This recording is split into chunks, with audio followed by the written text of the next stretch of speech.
watchOS 10 is finally here, and it's absolutely amazing because there's a lot of new revamp, new updates, and some unique features that I bet you didn't know about. So here's everything you need to know about watchOS 10. Starting off with the compatibility list. Unfortunately, Series 3 or older Apple Watches, you do not have access to this.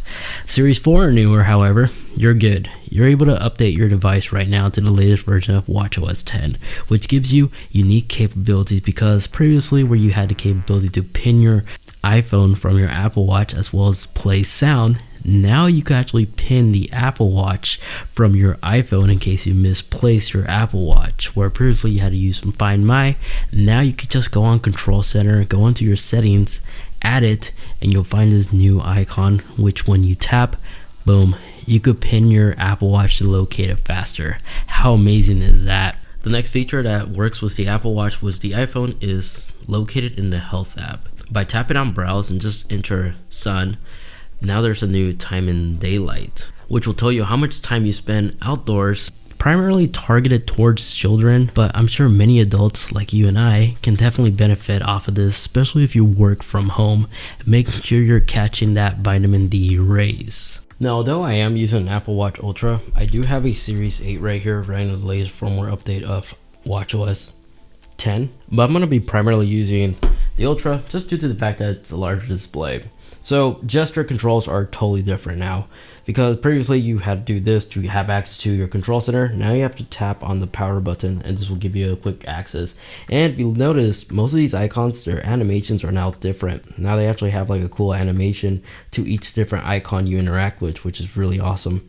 Even the water hold eject icon has been slightly redesigned. But yeah, gone are days is the control center having to hold down there, but you still have access to it regardless if you're on a third-party app. But your notifications, similar, clear all, that hasn't changed. Icon on top, if you go on control center and you tap on it right above here, will indicate what each icon here means. And if you have an Apple Watch Ultra, the night shift with the roll up with the digital crown is gone. It now gives you access to smart stacks, which gives you the capability to also view the time right above here, so you can change your watch face to whatever. But if you actually long press on these widgets, you can also add widgets, and this also supports third-party widgets as well. And then down here, this will be like your favorite apps. You can store up to 3 if you want a quick access to your favorite third-party apps right down here. Now I am going to call myself right now. I'm going to go ahead and pick up just to show you that unfortunately you cannot multitask while being on a phone call. So that unfortunately still hasn't changed. But what has changed is the contact app, as now you have this like cool new UI animation. The weather app also has got a redesign update as well, with a much more gorgeous display utilizing the edge to edge on all Apple Watches. Heart rate apps. The heart rate app also received a new animation as well.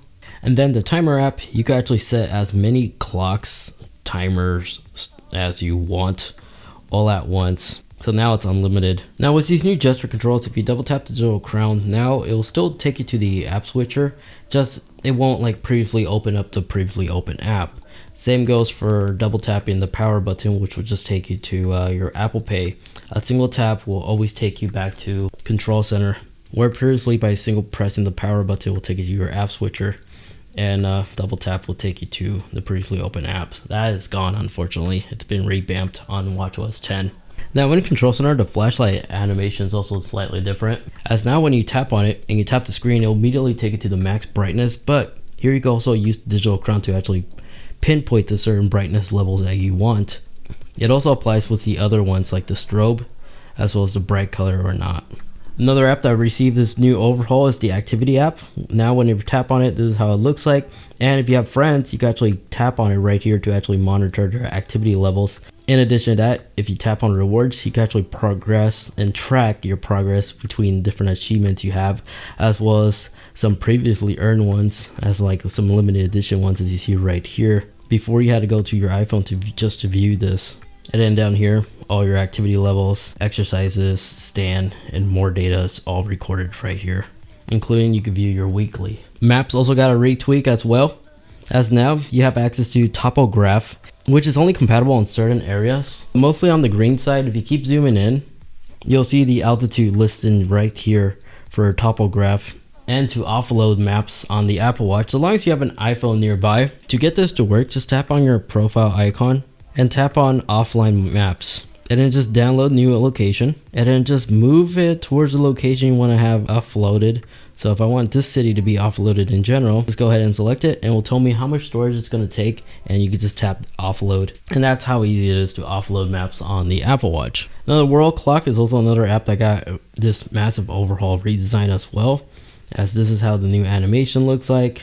Looks nice, nifty, but still limited on like things you could do with it. And if we go ahead and long hold on the power button and slide compass, if you tap right here, it'll also show you the altitude right here live with the compass app. Now a new workout did get added in the workout app. It gathers more data than previously, but if you start an outdoor cycle run, if you tap to bypass the timer, and then you go on your iPhone and just wait a couple of seconds. If you have a dynamic island, if you long press on the top portion right here, and you click on it, this will allow you to monitor the speed that you're traveling on your bike, average speed, elevation grade, and more information on your bike run. So if you have a mount on your bike, you could put this on top between your handles, and you'll be able to track all the data right here. And it's also integrated on your home page, the lock page right here for your iPhone whenever you start a cycle run. And if you end a workout, you have the capability to end that workout or add a new workout if you like to progress and switch to like traditional strength training as a fine example. Now in the camera app, you'll see you can now switch between the front and the rear camera right here on the UI now. Previously you had to manually switch on your iPhone to do this. Now you can just select the camera point right here, and then everything else is identical to previously, but was that cool tweak finally. Another app that received new features is the Mindful app. When you click on it, there's a couple of new options like Fitness Plus, State of Mind, which will analyze your stress level and allow you to log that, Reflex, as well as Breathe to like cool, calm down, and chill. Those got added. These are new features found on the Mindfulness app. The voice memo app also got tweaked, where it's now simpler and easier to use than ever before. You can simply just tap record and it starts recording, and will automatically allow you to view and listen to that recording right here on your Apple Watch, as well as immediately like send it to AirPlay if you like to AirPlay to another device, rename, delete in general, and yes, it automatically will synchronize on your iPhone. So whatever you record here will be sent to your iPhone. Now when it comes to watch faces, if you have a first generation Apple Watch Ultra, if you notice, you did receive the modular Ultra watch face. You can switch, you have access to 7 complications to select from. Your night mode is now automatic, so now you cannot like rotate digital crown to enable it like I previously mentioned. Now you can actually allow the internal sensors to detect if you're in a low light environment, and will automatically shift to night mode. I've been using this for quite a while, for 3 months now, and it works really well. But these are the styles you have available for the modular Ultra. And the bezels, you can switch between elevation, depth, or seconds, or none at all. But if we go ahead and quickly go add a new watch face, if you click on here, you'll see we also received the Nike Globe watch face, which is what I have right now on my Series 8 Apple Watch. Doesn't look bad. It was a free upgrade. We also have the new pellets, the Snoopy watch face, and Solar Analog, which is probably one of my favorite watch faces. It looks really nice and clean, elegant, and not bad looking at all. Has support for 1 complications, unfortunately, but the top portion can also somewhat be used as a complication like a stopwatch. And then now when you tap on the digital crown, this is the list view, and if you scroll all the way down, you can switch between the grid view. And the grid view, in my opinion, on watchOS 10 is fairly limited because I really can't like zoom all the way out like I personally can on this Apple Watch, where I could just like tap on a corner and actually pinpoint an actual app that I customized and placed and arranged right there. Now you have to settle with this, and yes, you can technically move them around still and organize them that way. Again, it's not as satisfying like tapping on it and then zooming into that area where you customize your rearrange your apps, but you can still delete. And if you scroll down, you could quickly switch to list view. Gone are days to actually press on the black corner to quickly switch from list and grid, but you can still delete it as you just see. And then there's also always a new good morning animation. Then whenever you go on Apple battery life percentage and you select low power mode, there's a new animation. And on Apple Watch Ultra users, if you don't long press on the power button and you use your siren, it's actually louder. It's much louder than previous watchOS 10. And if your Apple Watch is low on battery and you need to charge it, you'll notice that the animation is also tweaked as well. And last new feature I want to cover is found in the settings.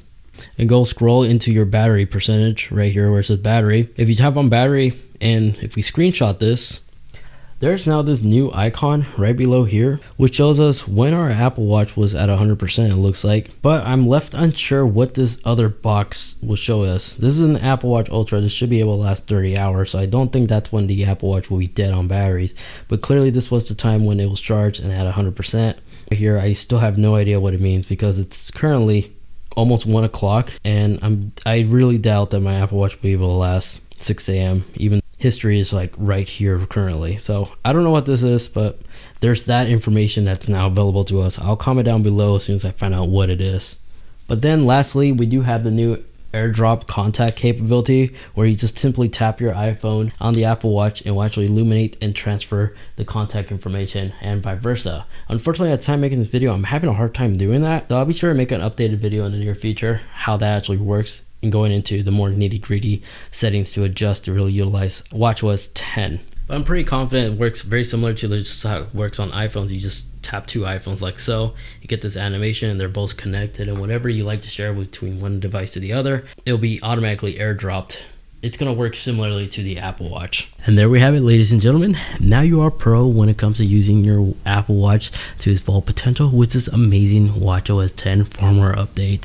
If you enjoyed, leave a like. If you have some features you'd like to share of your own that we might have missed, feel free to comment down below for everybody else to also know about these amazing features you'd like to share. Now, if you haven't yet watched my other video, check it out right over here where I show you all the amazing new enhancements and features I got added in iOS 17 in my tips and trick video right over there. Thanks so much for watching.